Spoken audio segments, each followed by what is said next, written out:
Hello, I'm Gwenydd Jones of the Translators studio. We specialise in teaching the art of translation. In this video, I interview John Worne, the CEO of the Chartered Institute of Linguists, the CIOL, about the DipTrans exam. That's the Diploma in Translation, the Level 7 translation qualification offered by the Institute. This is the second time we've spoken about the DipTrans. In this video, we talk about what you need to do to pass it. If you're unfamiliar with the DipTrans, it would be a good idea to start by watching our other conversation, link in the show notes. Translators, I give you John Worne.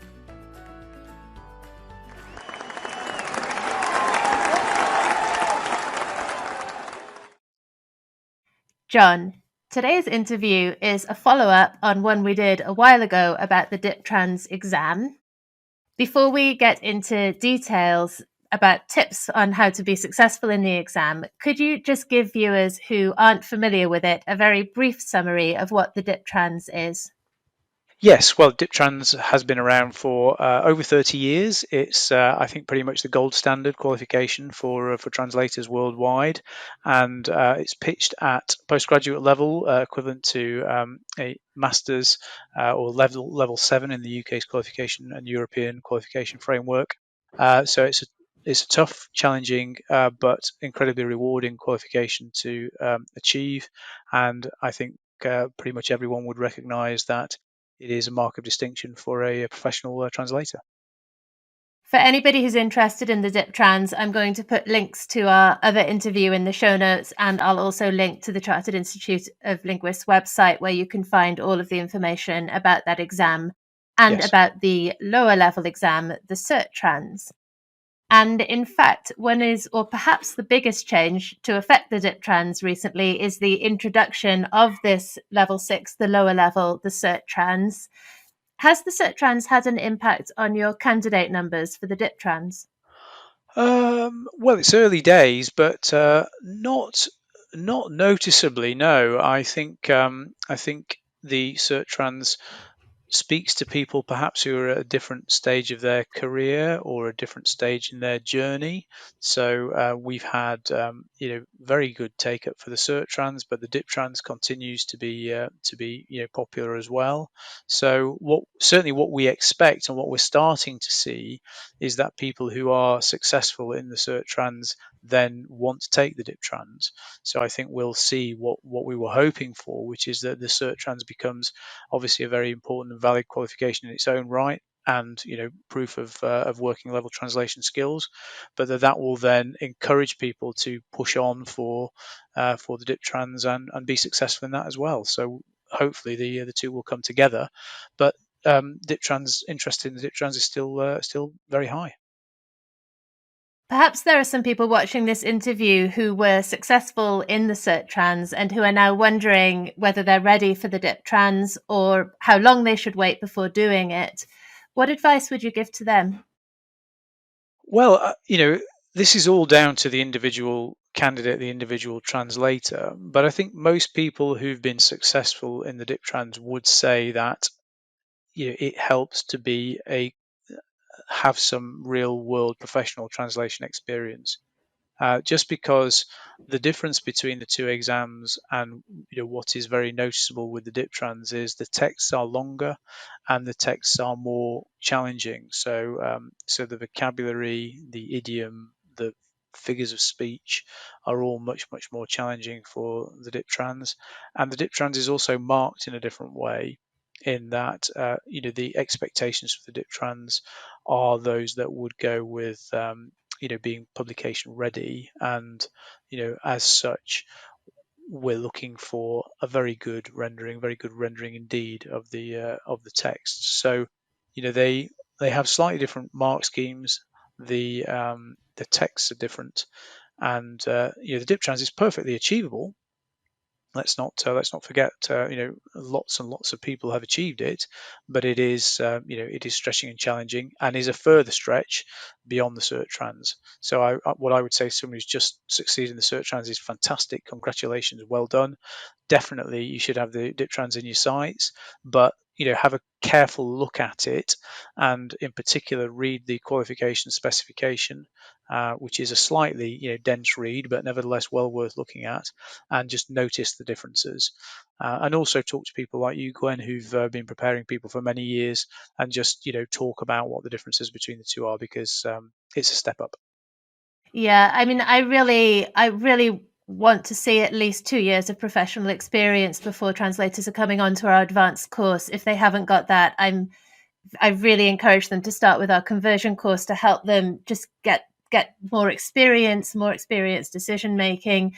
Quite frankly, I would love to see 5 years, but you get to a point where no one would do it. But the more experience, the better for it. I would completely agree with what you've said there. I think, I was talking to somebody about this just yesterday, and they said exactly the same thing. 2 good years of professional practice would be a pretty good starting point for just. It's not to say that someone couldn't be successful. I mean, I sometimes liken it to a driving test. You can be successful in a driving test, but it doesn't mean you're a good driver. And certainly, as someone who failed first time myself, I was an infinitely better driver the second time I took my driving test. So I think there is something about having had a breadth of experience and a breadth of exposure, and also having done it, under the pressure that comes with doing it, as paid work, is all part of, I guess, being, having the bench strength to be successful in the DipTrans. Yes, it's a sort of muscle memory. Yes. Have you made these decisions before? If you've made them before, they'll be much easier and faster to make the next time, and then even more the next time. And that's where those words under the belt come into play. That's exactly what I was grasping for as well: muscle memory and the sort of core strength, if you like. So the title of today's interview is How to Pass the DipTrans. Mm-hmm. What would you say that all passing translators have in common? Well, I think firstly they completely understand the conventions of translation and what translation is. I think they will be presenting a text which is has a very, very high fidelity to the source. Has very few errors, and also is a takes into account. This is the thing that I think is really important, and I'm sure people know this, but takes into account the rubric that goes with the text and the intended audience that the text is targeted at. So I think it's people who are successful are obviously skilled, but also take care. I think there's a certain amount of attention to detail, and recognition of what the task is, and recognition also of the particular slant of the text. So I think those would be some of the obvious characteristics of successful candidates. And what about misconceptions? What would you say are the most common misconceptions about the DipTrans that lead candidates to fail?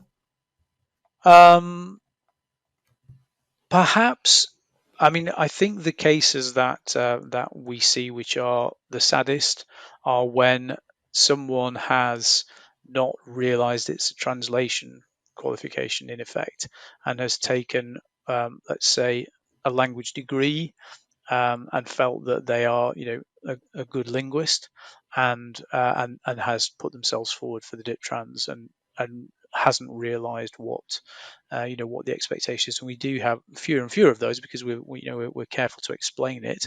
Mm-hmm. But I think those are the most tragic cases, where it's just a complete mismatch between what people's level of skill is, or understanding indeed of translation as a métier is.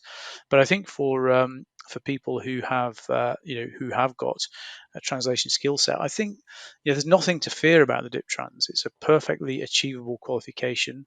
Lots of people achieve it with preparation and time, and of course the sense of achievement when you get it is fantastic. So there's nothing to fear about it. And indeed you might well want to ask me about pass rates. So I wouldn't want to put anyone off. It's a fantastic qualification, and people should go for it. But it's also a tough one, and people need to prepare for it. So let's talk about the pass rates. The CertTrans, you had a 80% pass rate in your first cohort. What are the pass rates for the DipTrans looking like these days? So I would say that, and of course it varies from round to round, according to the mix of candidates, because fundamentally a pass rate is just an aggregate of the performance of a lot of individuals. Hmm. So there's nothing cast iron about this. It's not a relative marking scheme that only ever can pass a certain proportion of people. It's an absolute standard. But with all of those caveats, at the moment, we're looking at somewhere around about half of candidates being successful. Hmm. That's probably more than most people think is the case. Certainly, if you talk to people, many people think that the pass rate is around about 20%. It's higher than that. Certainly, over time, it has generally been over a third, and in recent years, the pass rate has improved, and now, as I say, is often closer to half of people. Now, it'd be fantastic to see that pass rate increase. We Hmm. take no pleasure in people not passing, and I do think that I'm optimistic that the pass rate will increase over time because of the CertTrans effect. That will have some of the people who perhaps went for the DipTrans and weren't fully ready for it. Perhaps some of those people will try the CertTrans, learn some things in the process of going for that, and then with a bit of further preparation, be ready to move on to the DipTrans. So I think there's nothing that says that the pass rate can't be higher in the future, but I think it probably already is higher than most people believe. I think it's perhaps improved in recent years as well, because in the older examiner reports, when the pass rate would be published on the older ones, but Mm. I don't believe it's published anymore on the more recent ones. And it would also depend on the specialization. For instance, you'd maybe not get very many people at all choosing, say, the legal option. Mm. And then of those few people, maybe only one person passed. And so the pass rate will come down very, very low on some of those papers. Um, Yes, I think that is true, and also you sometimes see it with languages where there are small numbers, so they can have rates which either can be quite high or much lower, and that's just a function of a small group of people. But I mean, having sat in and taken part in and watched the end moderation process, there is so much cross-checking and cross-verification on the DipTrans that I think people can be confident that we do our very best to smooth out any differences between languages and smooth out any differences on papers. So there is a lot of checking and cross-checking goes on, and a lot of really good conversations that happen between chief examiners to make sure that everything lines up correctly. So I think firstly, people are very committed to getting people through the qualification. I mean, the purpose of offering a qualification is to get people qualified and to give them the confidence and to be able to be successful in their line of work. That's why we offer it. So, as I say, absolutely no sense in which we delight in people not passing. mhm. Completely the opposite.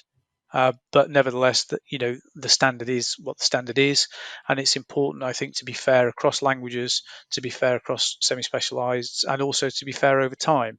So I think it's important that there is reasonable comparability over time, so that standards are maintained, and that's what we put a lot of effort into. I would speculate that possibly another factor is candidate education. The general professional translation has become more professional over the last 30 years, more and more so, with more translators becoming qualified and being trained, particularly perhaps working into English. But I think with the other languages as well, based on the people I've spoken to. And as a result of that, the candidate is more knowledgeable coming in Hmm. and perhaps not doing something like accidentally signing up to translate into their second language because they thought that was what they were supposed to do, which I hope that isn't happening anymore, but I know it was happening before. And I think that the CertTrans will help to kind of eliminate that misunderstanding as well. Yes, I think